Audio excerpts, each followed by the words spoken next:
So, hey guys, thank you. Hey guys, welcome to session number 7 of your 12 months of summer. This whole thing is designed to keep you busy year round. Now, we got a really special guest today. It's Nick McDonald. He's going to bring in some of his, I want him to introduce himself because he's got a lot of history that even I don't know about. We've only gotten to know each other recently. So without further ado, Nick, why don't you introduce yourself? And we really appreciate you jumping in. And we know how late it is over there. All right. Okay. So hello, everybody. There's a few faces I know. Mark and Rob, so nice to see you here. Shall I just share my screen?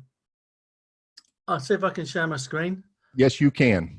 I want to do advanced. Should be a green button right at the bottom, and you just select. Yeah. Yep. So it's not going to let me do that. Yep, we got you now. Get 1,000 maintenance agreements. Perfect. Yeah, I'm going to make that a bit bigger if I can. Boom. Okay. So, right. So I'm Nick McDonald. I am from High Growth Coach. My computer's really slowed down. So I'm from High Growth Coach. So we do loads of things. We've got free business growth academy that you can sign up for, packed full with training. We've got a podcast. We've got a Facebook community called Rise to a Million. We've got a little website. I don't want to spend like hours just talking about me. So you can, if you want to, go to our website. If you just tap in High Growth Coach, let me just make that a bit bigger. We're #1 on the search engines. I think if you tap it in, we just come up first. So you can just check us out, check out what we do. You get access to our free business academy up here. Our client love page is just a page full of testimonials. So if you want to take some time to check us out, just go down here. We've got loads of them, people working with us. I think Mark might be on here. Where's Mark? There he is. And then we've got some full length interviews. This guy here, his name's Gordon. He works for Metropolitan up in Canada, and he has, from what I'm about to share with you tonight, he's currently making $23,000 a month on recurring revenue from maintenance agreements, implementing some of the strategies that I'm going to share with you tonight. So if you want to know more about me, I mean, just dead briefly, I come from a performance improvement background. And as a consultancy, I've got over $1 billion worth of sales under my belt. And I ran an agency, which over the period of time that I ran that, we had about $100 million worth of advertising experience. So we know what works online. And we've been working for about the last 4.5 years with home services industries, mainly roofing and HVAC and plumbing. So that's what we do. So you can just check us out, go to High Growth Coach. You'll see we've got a little podcast there as well, which is relatively new. So you can give us a listen. So let me just get rid of that. So what I'm going to talk to you about today is maintenance agreements. Now, this is, let me just bring this in. This will be transformational for your business if you follow it, if you do the work. All right, I love this photo. So it will transform your business, right? Faster than you think, right? So it's, can you hear me? Yeah, faster than you think. It's really, truly worth looking at this. It will not only transform your business, but it will also transform your personal future. So if you're in business, we're not in business to be in business, we're in business to make money. And what I'm going to share with you now, this is the first step to bringing in residual recurring income into your business every single month. So it's really worth, we're talking about 12 months of summer, et cetera, et cetera. This is one of the things, maintenance agreements, I bang on about it all of the time. And we've done a really big expanded training for our mastermind to really help people get over some of the hurdles and the mental mind blocks that they've got that's stopping them doing this, right? So why would you bother with this, right? Why would you bother with service agreements or maintenance agreements, whatever you want to call them? Basically, you get regular income. It covers the slow times. You get a massive return on investment. Your customers will love you, and you'll have a bit of a much, I wouldn't say an easier life, but so many people, you know, and the quieter times of the year, they are working to find payroll. They're struggling. So this will help you massively with your recurring income and your cash flow. If you just think about maintenance agreements, if you have 100 maintenance agreements at $20 a month, that's going to give you $2,000 a month every 3 months. If you're collecting them at the rate of 100 every 3 months, every 3 months you're going to be adding $2,000 a month to your recurring income, which is going to give you $8 grand a year, which is about 100 grand. It's about $96,000 a year. So you can do this. People do this in our program. If you actually do the work and implement what we're going to talk about, you'll get there. So what that means is over a year, you could get into 400 homes twice a year, which gives you opportunity to upsell, downsell, cross-sell. I know that Pete has talked about this a lot, so I'm not going to bang on for it for too long. Now, one of our customers, as I've talked about, he's used this strategy, and it is simple, right? And he is currently making $23,000 a year, and he's very kindly shared his, let me just see if I can find it, shared his story. I'll just come back to our website. If you go to our client love page and scroll right the way down, he is on our full length interview students. This is the guy here. It's a 22-minute interview.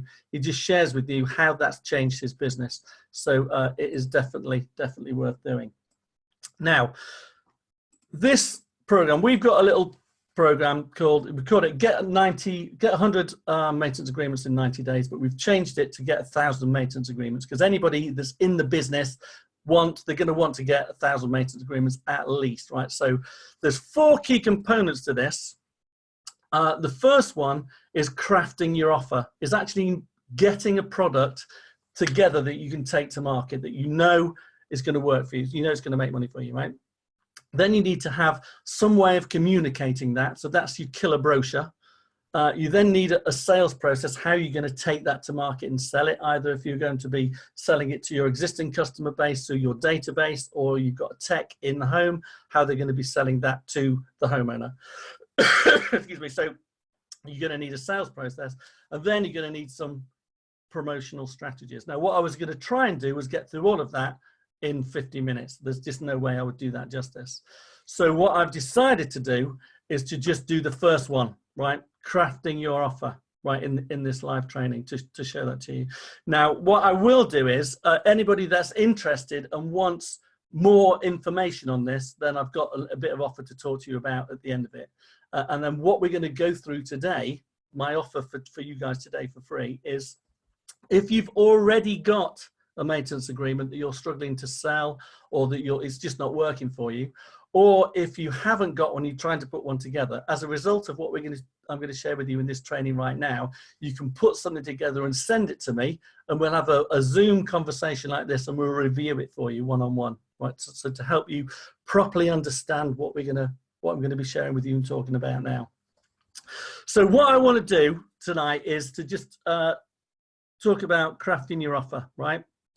So there are 7 components of this to make sure that you get it right. So there's you need to do some research. Then you need to think about what you're going to call it.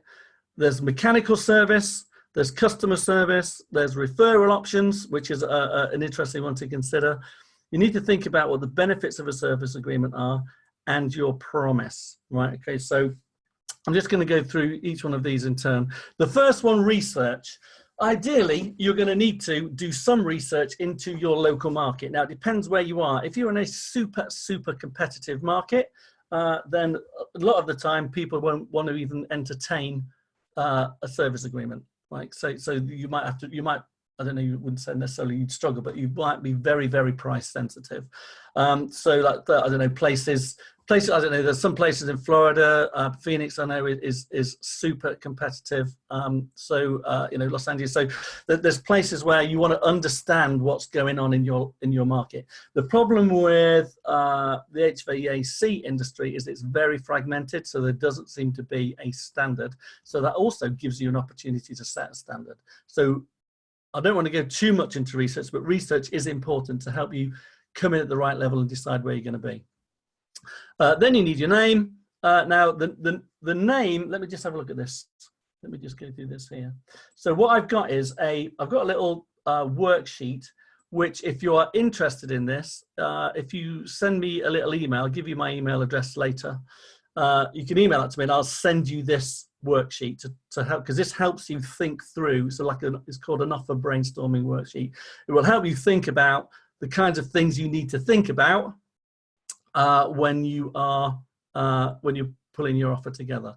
Now, before I go any further, Pete, you've muted yourself. If anybody wants to ask questions as we go along, if they want to just ask a question, how can they do that? Just unmute themselves? Yeah, in the bottom left-hand corner, there's your mute button. It'll have a red a line slashed through it. Just click that, unmute it, and begin talking. And then when you get done, just remute it so that we don't interfere with the presentation. Right, okay, boom. So I'm going to go through this relatively quickly, right? Because there's a lot of information here, and there's a lot of thinking behind this information. But we've also done some of this thinking for you to help you with your thinking about how you're going to build your offer. So the first thing is the name of your offer. So what do I mean by that? Don't call it your maintenance agreement, because that isn't very sexy. If it's an agreement or a contract, that's very ugly, clumsy language that has some kind of legality, a legal tone to it, and I don't like it. Right, so if you should really be calling your service agreement a maintenance, or a comfort club or a membership, because that is so much softer and so much nicer. So, and there isn't the legal connotations to that.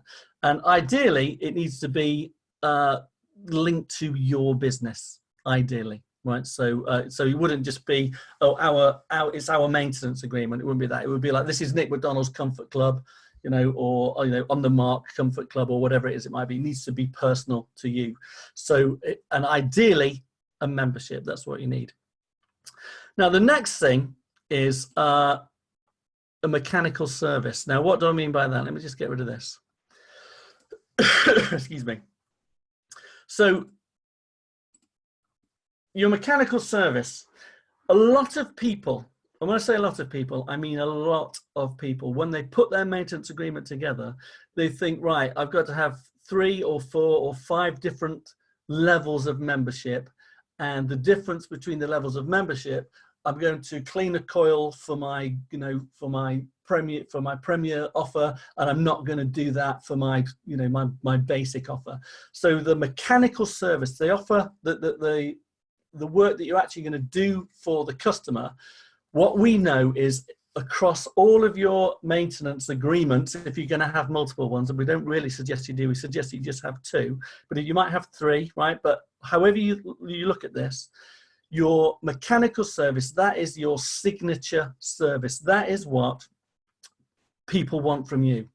They don't want to have to make a choice around, think of it like this. You take your car or your truck to the mechanic, to the garage to get it serviced, and they say, well, we've got a full service and that is $300, or we've got a premium service where we check your brakes as well, and that's $400.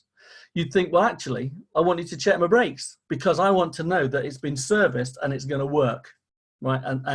And that's what I'm looking for. I'm not looking for a checklist of all the different things you're going to do.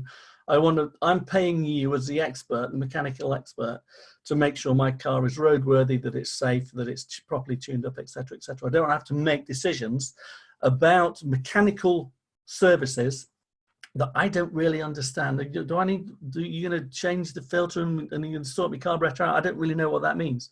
So what we know is your customers don't want to have to make decisions about mechanical service. The mechanical service is your signature service, and that needs to be the same across all of your maintenance agreements, right? Or your maintenance agreements levels, if you're going to have multiple levels, right?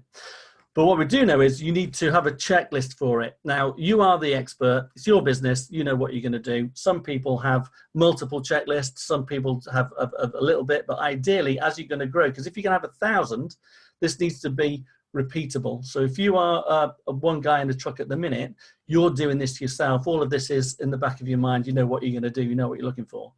If you're going to have 1,000, or even if you're going to have 250, you're going to have to employ somebody else to do this for you. So you need to have a checklist. You need to time it. So you need to make sure that the mechanical service, which is your signature service, what people are judging you on, you want to make sure that it is doable. That it's not going to take me. It might take you half an hour, but it might take me an hour and a half. So you've got to make sure that you've timed it, you have consistent delivery, and that you can understand about, and that you can price it, appropriately. But I say this again: all mechanical services levels should be the same level across all of your plan. Everybody happy and understand that? Yes. Had a question in the chat box there. Yeah. How many? I think Josh was asking how many. One of the other participants have how many options. What were you recommending on that? Right. Well, ideally, you want. We'll come to this a little bit later on. When you're going to sell it, you're selling it probably following a repair, right? So there's a lot going on in the customer's mind. So you want to. The idea of the maintenance agreement is it is a result of them knowing, liking, and trusting you, right? And they want to cement their relationship with you. So instead of giving them loads of micro choices, so like this is what I was going. So going back to the mechanical bit here, right? So many people have a list. I'll just demonstrate this for you in a minute. Just 1 minute. So there may well be. Here's an example, right? That's a bad example. Let me just give you this example. This one down here. So here's a maintenance agreement, right, which has got loads of different things in it. I'm going to check your indoor evaporator coil. I'm going to do this, that, and the other. And then we've got another different one, which does all these other things. So we've got a quick start thing down here. So what you're asking is you're asking your customer to make some micro decisions, right? And that is tricky. So what you want them to do is, I trust you that you're going to do a good job for me, right? Everybody's disappeared. Are you all still there? Everybody's here. Everybody's here. Right. Okay. So everybody's disappeared just momentarily. So so when I come to make a decision, I don't want to be having to be thinking about all what's the difference between all of your different plans. So I'm moving from, do I want a maintenance agreement or not, to which maintenance agreement do I want? And then I'm overwhelmed because there's too much information there for me to accept, understand, and process. So therefore I don't make a decision. I say no thank you, right? So it's really important. I would suggest that you have 2. Some people have 3. But when the way that you would price them is you would say, right, let's just say you say gold, silver, and bronze. So we've got gold, silver, and bronze, and gold is bronze might be $25 a month, silver might be $30 a month, and gold might be $50 a month. And you price them for contrast because you want to sell the middle one. Right, and I know you did a bit of a training on this today. So again, there's another part of this program where we talk about how you might price it and sell it. But ideally, you want to have maximum of 3, minimum 1 ideally. But if you wanted to have 2, right? So if you've got 4, that's too many, right? If you've just got 1, that makes it dead simple. But if you've got 2, you can then say which, rather than which one do you want, rather than do you want one or not. Does that make sense? Very well explained. Thank you. Okay, yeah. So some people have loads, some people, but that's the idea. So how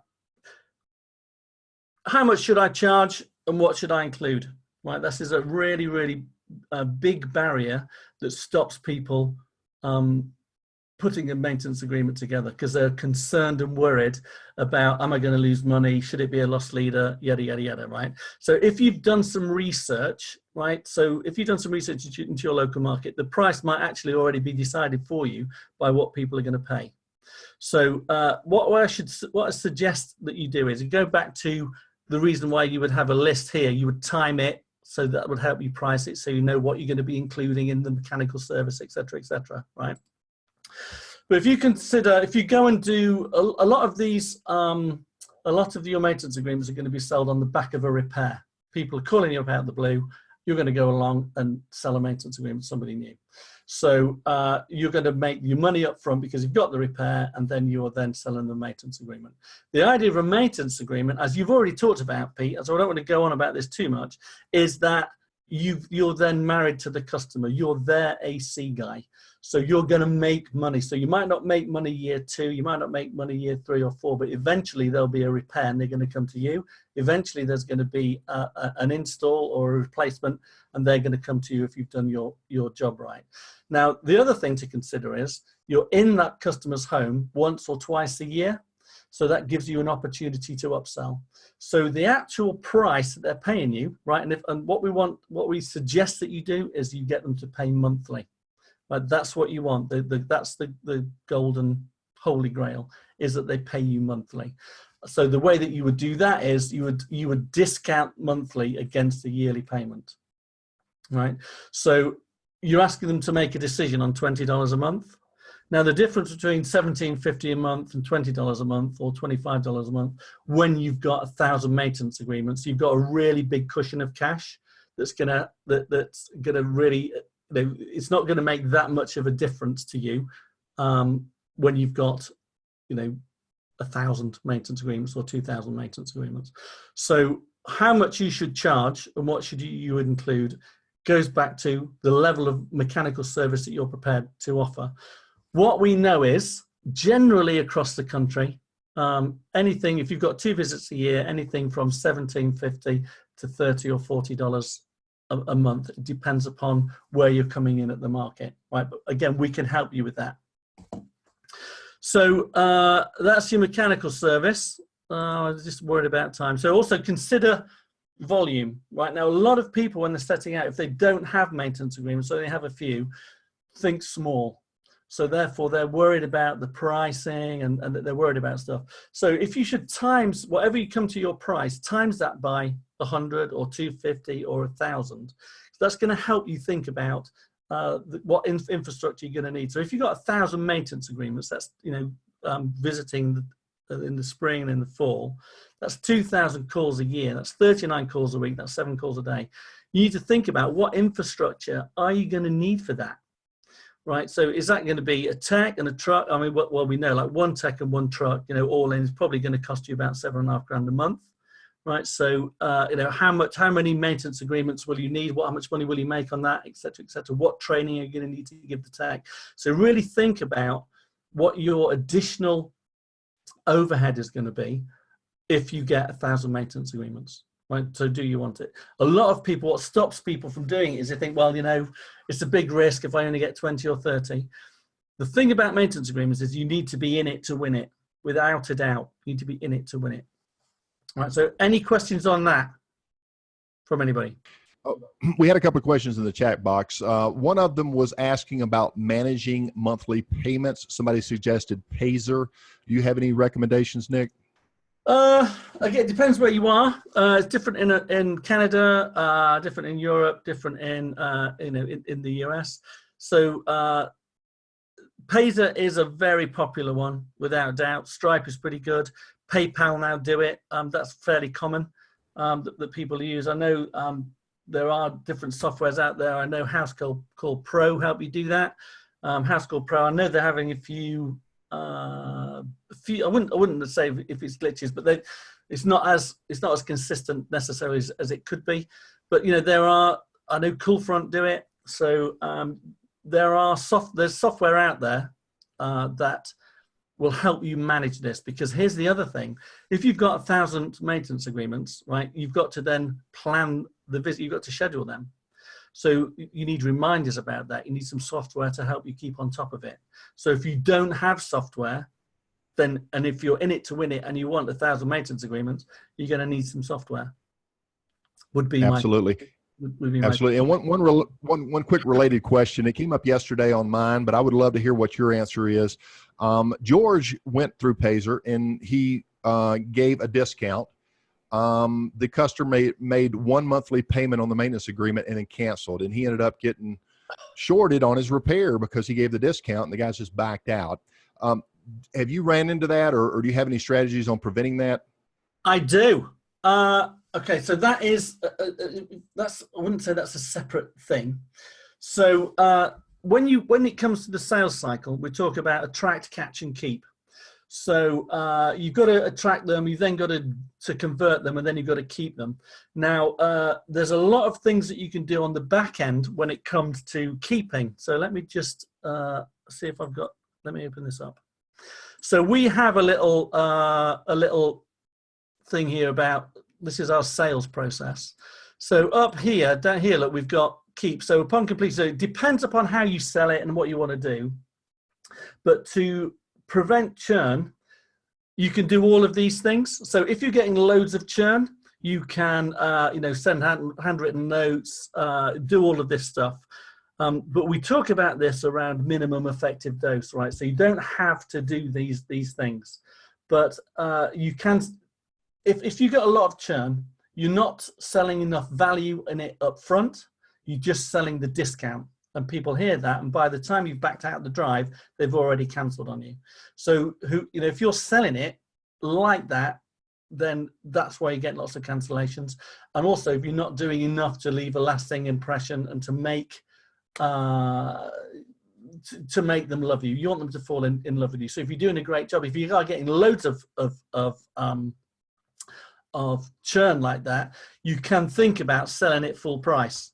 So we've got like a full price, how you would do that. So, but I would just say that if you've got loads of churn, then there is stuff that you can do, but that's another half an hour training, if you like, about how you would set that up. But what you're doing is you're not giving enough value. They're not liking you enough. There isn't the trust there for you to do that. One of the things that I've done is, I've gotten away from the monthly because of that issue, but now they don't get that discount on that repair. They get those discounts moving forward.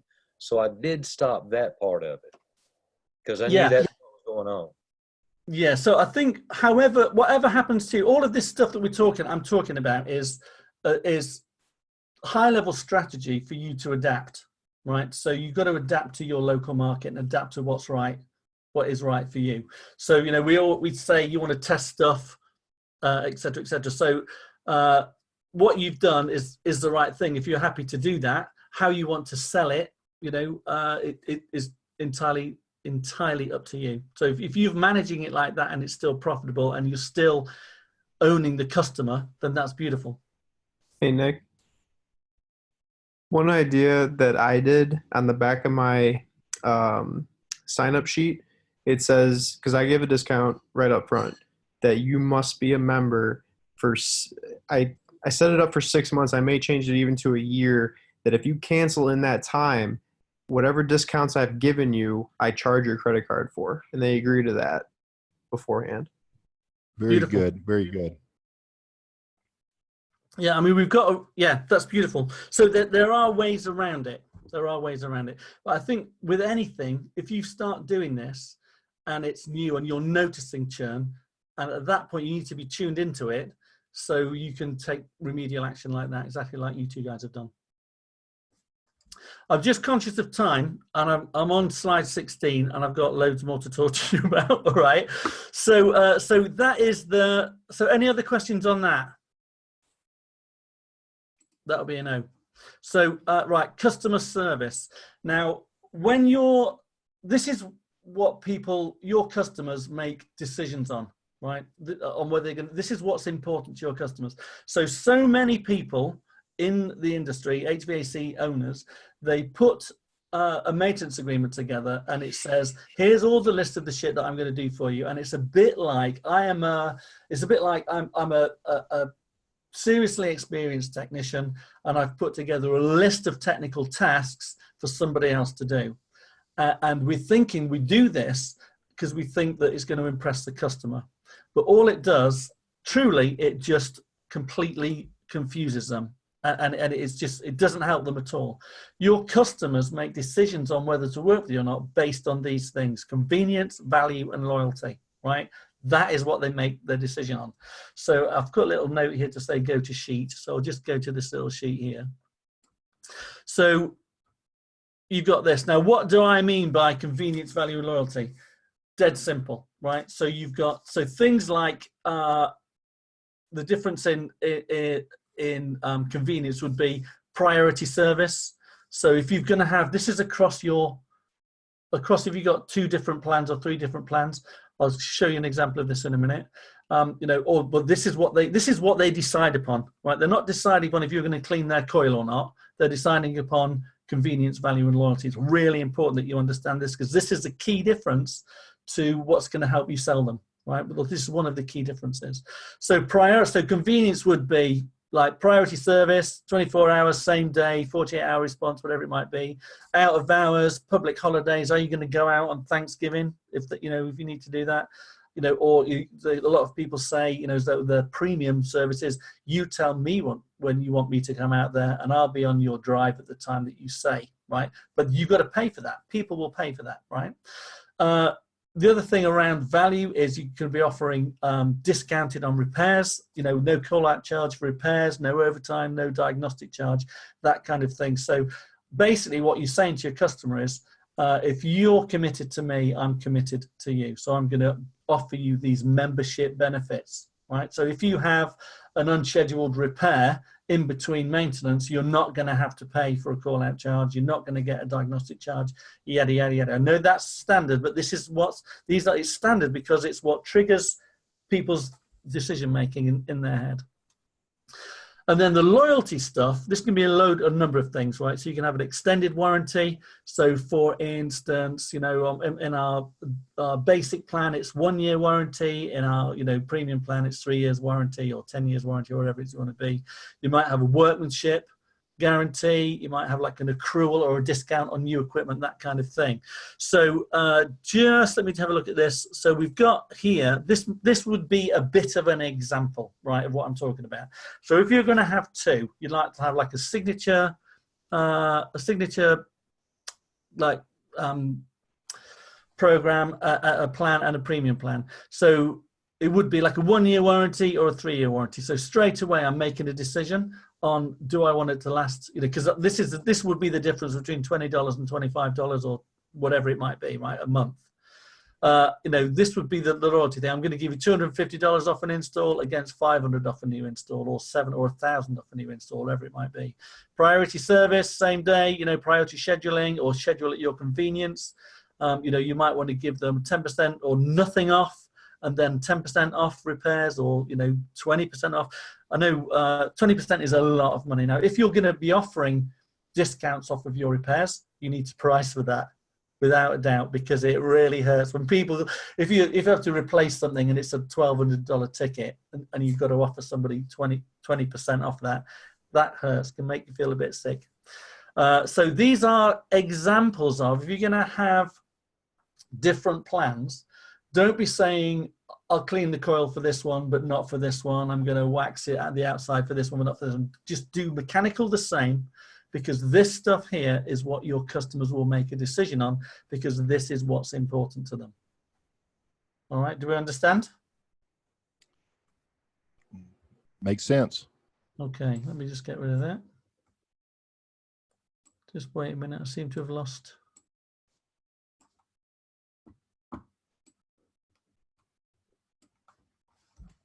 So that's customer. So that's the customer service piece. Now the next bit here, there's a referral thing. I'm just going to talk to you a little bit about this now. We've got 20 minutes left, so I'm just going to keep this brief. But this is something which we've come across, which is working like nothing else as a referral strategy. So you don't necessarily have to connect this to your maintenance agreements, but this is the general idea. So I'm going to put this out there, and you can think about this. If you want to talk to me about it later, you can do, but it's worth it. It's worth understanding this. So however you adapt this or make it work in your business, this is the general idea. Because you've bought one of our maintenance agreements, you get 1 free visit right? Or as however many free visits you like, or one diagnostic for any member of your friends and family. And you can say that that's unlimited, or you can say you only get one, or however you want to do it, right? So basically what I would say, if I sell it to Pete, I'd say, all right, okay, Pete, you know, you've signed up for our maintenance agreement because you are a maintenance agreement holder of Nick's Comfort Club, right? If any of your neighbors, friends, family, your mum, your brother, your sister, whatever, they have a breakdown or repair, then if you know, you recommend us to them, they won't have to pay the diagnostic fee and the service fee. So that's like $100 call out charge that they're saving. Plus they're getting me to come out there because you already know, like, and trust me, because I've done, you know, this work for you, and you're pleased with me, right? Because you've signed up to my maintenance agreement. Now that works a treat on two levels. One, instead of going down on bended knee saying, please can I have a referral, you're actually giving something of real value, $100, to the customer to give away, right? So that's a beautiful thing. So they're now actively thinking, how can I use this, right? So you've moved them from being a passive referral or referee to an active referee. This works on two levels. So let's just say I've got one, and my brother has got a breakdown. Because I love my brother, or I love my sister or my mum, I'm going to say, hey, guess what? I know because I've got this maintenance agreement. I know Pete. He'll come out and do the work for you. He's a great guy, and plus, because I know him, you won't have to pay a fee, so you save yourself $100. So I'm doing my mum a favor, number one. So I've got the opportunity to give real value. Secondly, right, on the darker side of human nature, she now owes me a favor, and I quite like that.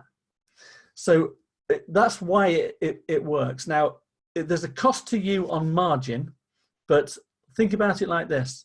If my mum's had a breakdown and you've been recommended, what's she going to do?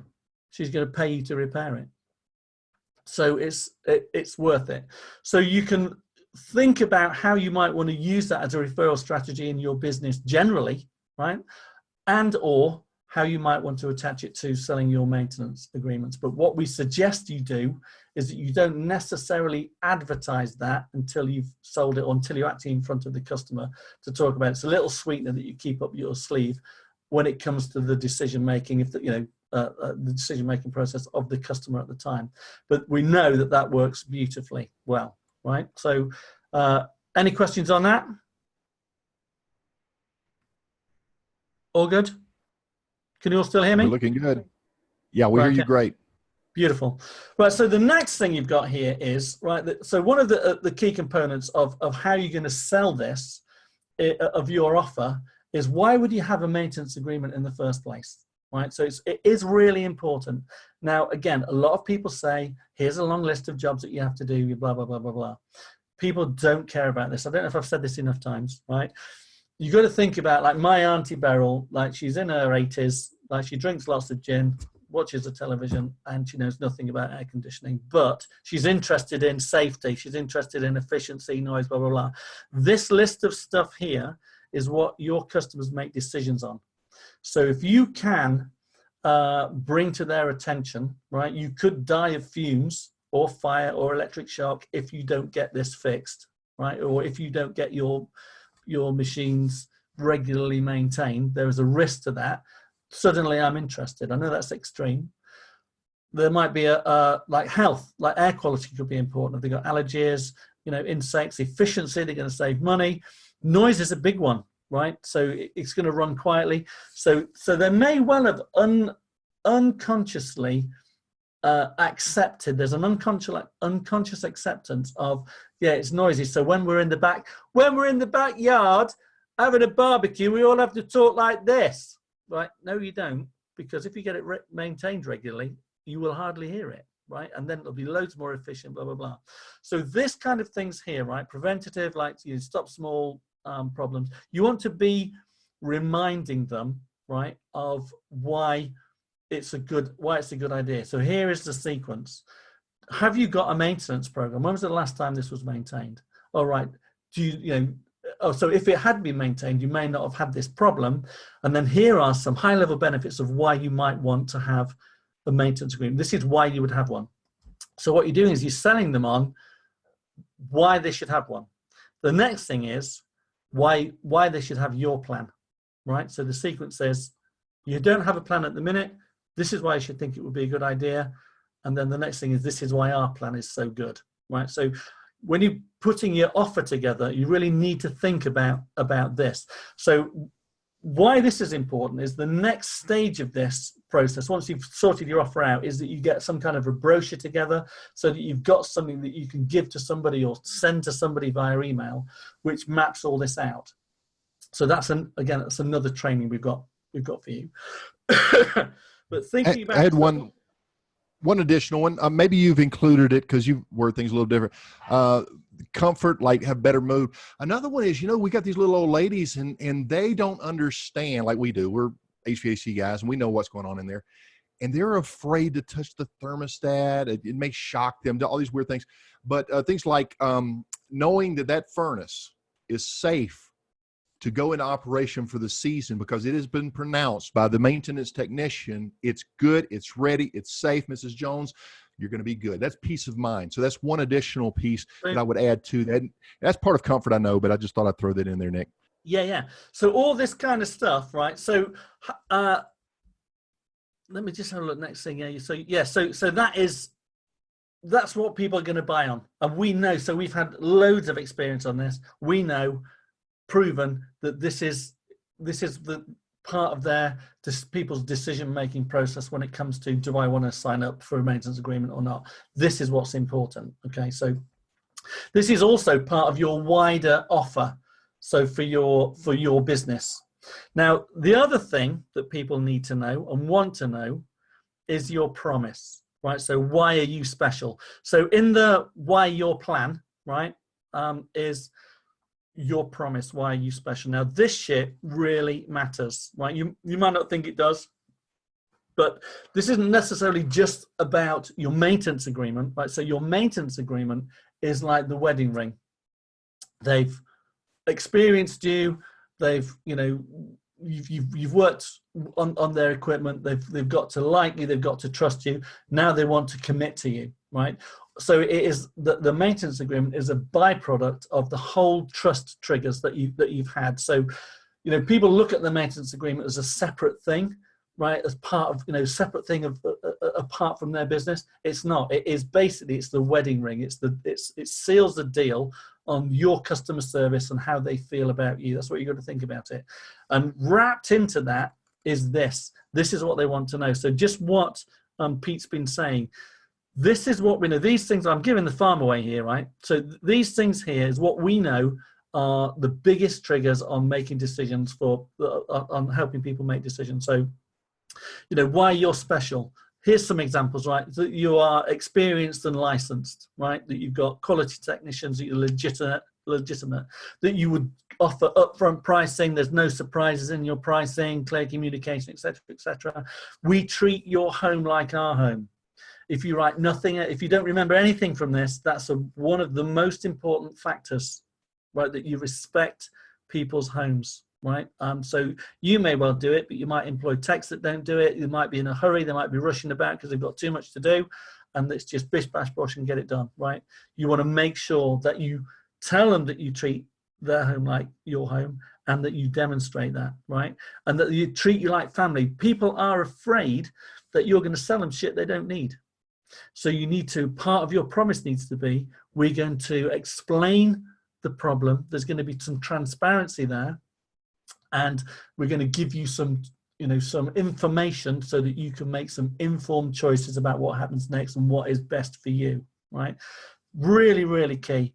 Another part of your promise could be that your business is built on reputation and referrals. I know a lot of the smaller guys starting up, everything's word of mouth. That's so important. That's massive for people, right? That you're putting food on your table every day because other people love you and trust you and give you money, and they're referring you to other people because you're that good. Really, really important. That you're responsive and accommodating. 100% satisfaction guarantee is really a must, right? However you wrap that up, it's important that you've got that. And then you can include all other relevant business guarantees. Having guarantees and warranties is massive. Excuse me. We do what we say we do. you commit to us, we commit to you. Now, to help you expand this, I have this thing here. So just think about, if you write out a little bit on a little bit of paper, 3 little columns like this, and just think about how you're going to expand your promises. Think about what is the problem or the pain or the fear that your customer might have. How could you agitate that? And then what's your solution to it? So for instance, side job Bob, right? So that might be their concern. Side job Bob is going to rip me off. He's going to do a crap job. He might, you agitate it by saying, well, he's not insured. He's not legitimate. So our solution is that we are insured and legitimate, etc., etc. So you might think about the different reasons why they would be fearful that in your own particular market. If there's a problem with, if there's a problem in your market with people not showing up, being late, letting people down, whatever it is, you've got to show that we recognize that. And then part of your promise or your proposition is that you say, this is what we're going to do, right? So I think, let me just say that is that, right? So there's nothing else on there. So as far as the training goes today, we are on 50 minutes. So yeah, we're doing good. As we've talked about, this whole thing, right? There is, let me just have a look, find me a little thing. There's 4 key components, right? So the first bit is crafting your offer. Now, the reason I've decided to talk to you about this is it's probably the most important. It's the one that, because we haven't got it together and thought about it, that we haven't done it. That's why we haven't got a maintenance agreement in place. There was a customer, not a customer, there was a guy a little while ago in one of the groups. He'd been in business for 18 years, right? 18 years. And he said he had 600 customers for 18 years, right? And he was trying to sell his, phone number for 50 grand, and people were just laughing at him. Now, just imagine if he'd been in business for 18 years and he'd collected, 100 maintenance customers every year. He'd have 1,800 customers, all paying him $20 a month. How much more valuable would his business have been, right? Now, the reason I'd reached out to him is because I was interested. The reason he hadn't done that is because he didn't know where to start. Because all the things that we've talked about today, crafting your offer, that's the thing that we worry about. We've got to get it right. Is it going to make enough money? How are we going to do it? How are we going to position it? So what I've just shared with you now, right, is proven.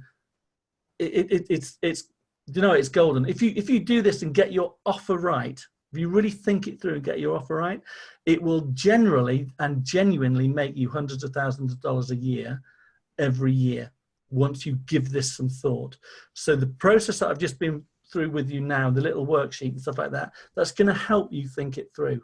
The next bit is of this is creating your killer brochure, because now your killer brochure is important, because that's how you present it to the customer. And it also will help you crystallize your thinking in your mind.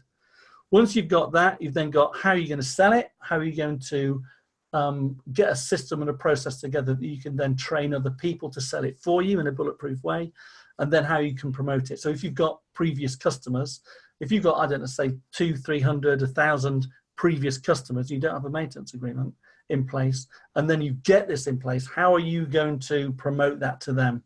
How are you going to, what are the strategies that you can use to do that, to quickly get this in place? Now, we know how to do this. So the reason I've decided to talk to you about crafting your offer is because that is, this bit here, this is the one thing, it's the first hurdle that people don't have. That's why I've gone over it with you.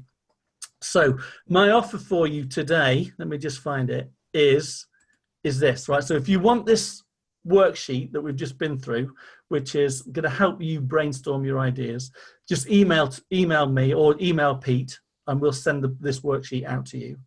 And then if you do, if you've already got a maintenance agreement in place and you're not happy with it, if you've got a brochure in place and you're not happy with it, then you can reach out to us. Just email me, nick@highgrowthcoach.com, and we'll give you a free full personal review via video conference, just like this, right? We'll get on the thing and I'll talk to you about how you can expand it, what the next steps will be, and share with you where we're at. right? And how the simple things that you can change around it will help you. So people that have been through the program, been through the training, they still send stuff to me to review it and improve it. It's a really, really worthwhile thing to do. And then if you were interested in it and you wanted to have a little bit more of this, the wanted to know about the killer brochure and all the rest of it, we've got absolutely ridiculous discounted offer on. We've got a little program called Get 1,000 Maintenance Agreements. If you are interested and wanted to know more about this, how you could expand it and get this working for you in an accelerated way, then just email me on this little thing, and we have almost giving it away.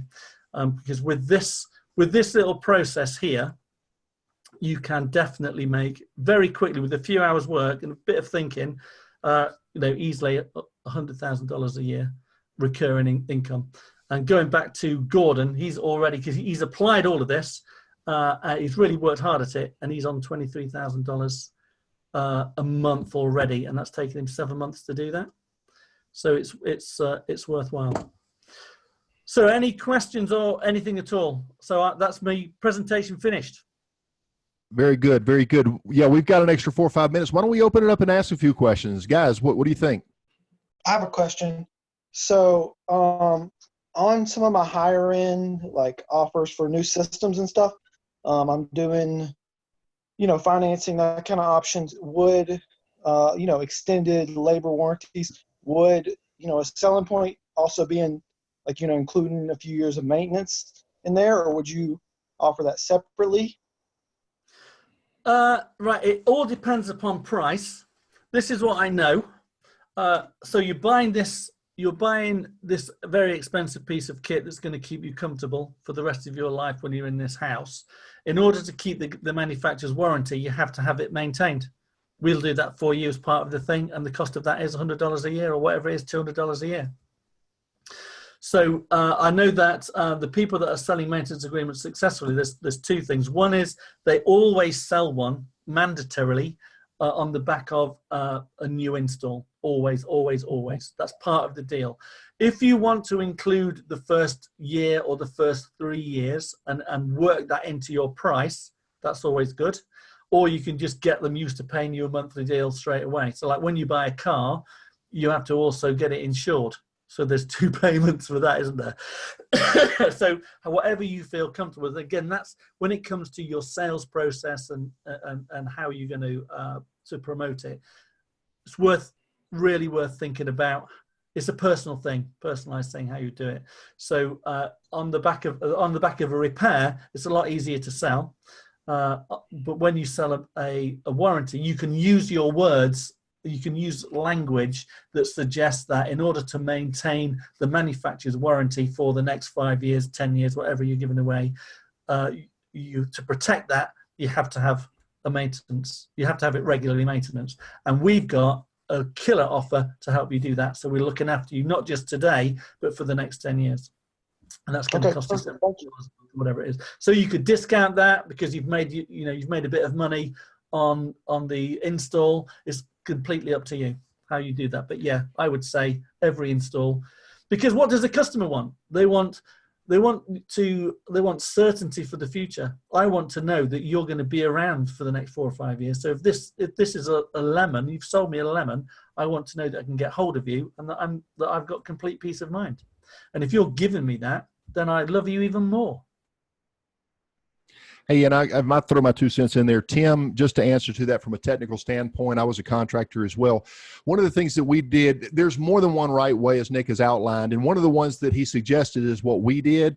And we used that same terminology that Nick did is, listen, no car manufacturer in the world is going to stand behind a warranty if you don't come in and have the oil changed.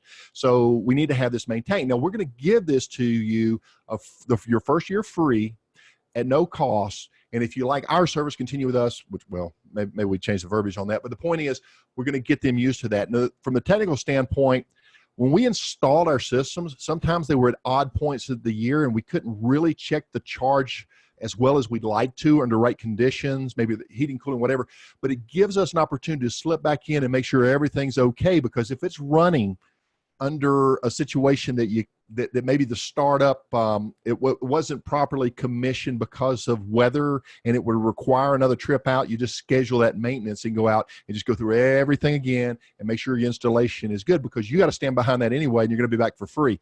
So it's good for you for that first year, and it's certainly good for your customer, and then you get them used to it, like Nick said, and then get them in the process and get them. It's an investment, so we got to protect that investment.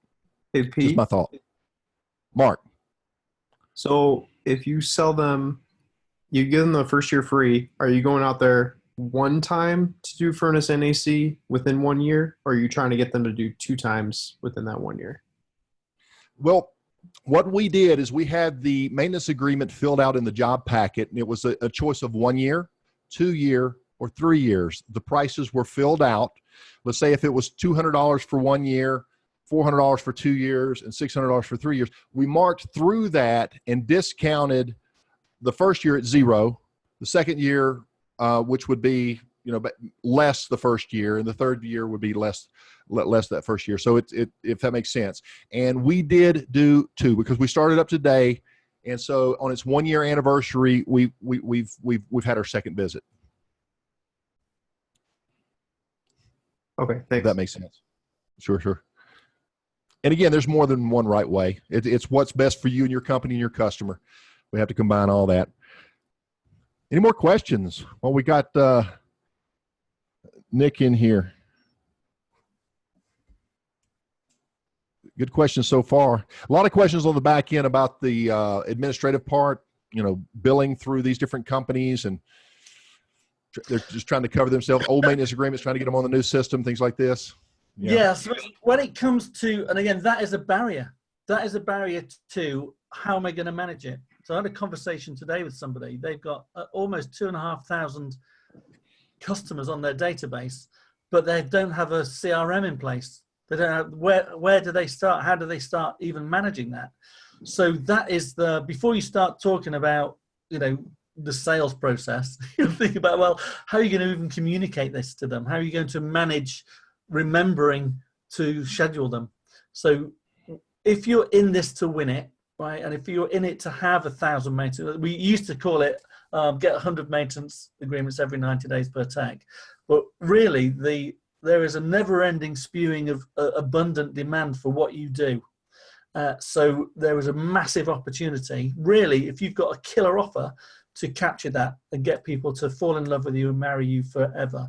So if you are in it to win it and you're serious about being in business, it's well worth investing time in understanding what CRMs are out there that can help you properly manage this, and invest in it now up front so that you've got the foundation to help you deliver it, for sure.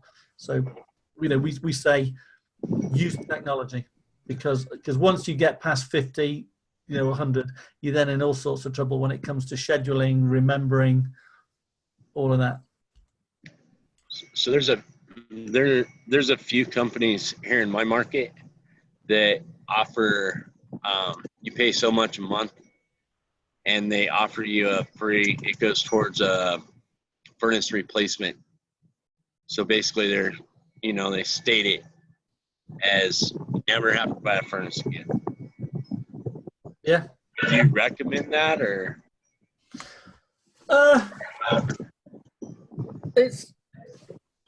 See, I'm going to wave my calculator at you. Does it make sense to you? So it's got to be about when people start to build their maintenance agreement, right? We talk about minimum effective dose.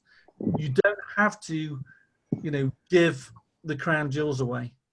You need to do enough this is about reassurance and loyalty and convenience for the customer, rather than you giving your margin away, right? So I suppose minimum effective dose is where I would be at. If you're committing to me, then I'm going to commit to you. So some people do say, if we will give you $100 a year or $500 a year, whatever it is, towards a new replacement system. But then you've got to then start managing that. You're then into financial management, etc. It's a lot easier to manage if you've got 1,000, right, and you've got 1,000 people at different levels. How are you going to keep track of what they've paid you, where that money is? How are you going to do it? It's a lot easier to just say, look, we'll give you, if you've been in our program for 3 years, you get $500 off. If you've been in it for 10 years, you get $1,000 off. Blah, blah. It's a lot easier to manage it like that than to get them to accrue. That would be my own personal choice. But people do offer accruals, and it does work. But I don't have any data to suggest that increases loyalty or conversion. I think it's a gimmick. I agree. I agree. And Wayne, one thing I would add, whenever you see these things out in your market, just keep in mind, unless it's really, really heavily marketed, most of your customers either A, are not going to even be aware of this, or B, maybe they're not an offer-based customer. Maybe they're an experience-based customer, and they can see past these gimmick offers, and they're looking to your value as an operation. What are your processes? What is your image? Are you coming across as a professional, top-notch organization that's worth a little bit extra, or does it require a gimmick to get your business? And a lot of the times, we can win over the right kind of customer. We don't want every customer type. We definitely don't want every customer type. They call them the bottom feeders or what have you. Go ahead. Well, it's not really a competitor, but it's a utility company here in Fountain.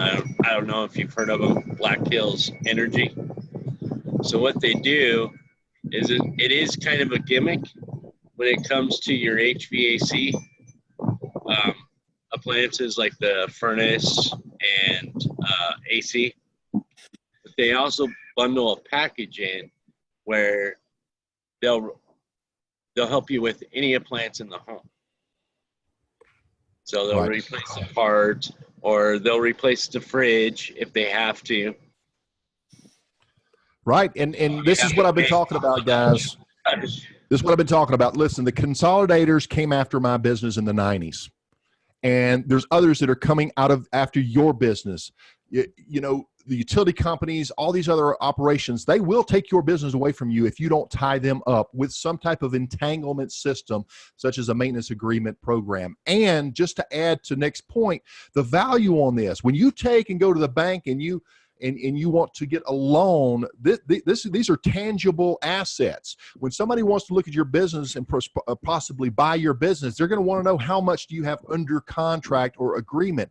If you have 1,000 maintenance agreements, each one averaging about $1,000 a year in organic revenues, that has value, and somebody's going to pay big money for your business.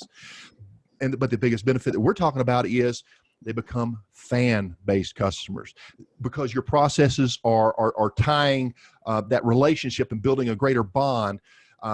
This is going to allow this to protect your operation, that relationship, and everything else. But we have to initiate that process.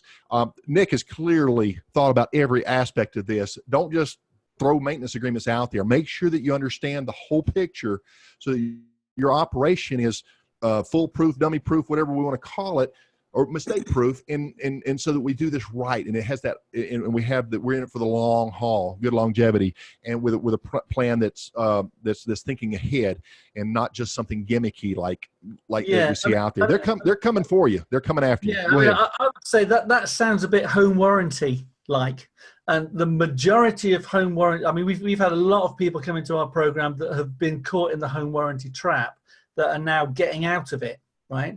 And what we find is, or what our findings from their experience is, if you position your maintenance agreement, people generally have a home warranty agreement because they want to look after the big bits of equipment. And if the refrigerator goes down, it's not such a big deal to replace a refrigerator than it is to replace a coil, in the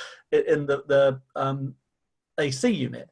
So they have this home warranty with the main eye is on protecting the AC unit, right, or the furnace. But what they don't realize is that it's not really worth much, because so many things aren't necessarily protected. So depending upon the contract that they've bought, the home warranty contract or Well, agreement. I ran across them where they call this company out, and their technician tell them, "Hey, I'm not qualified to mess with the refrigerant. I'm not certified."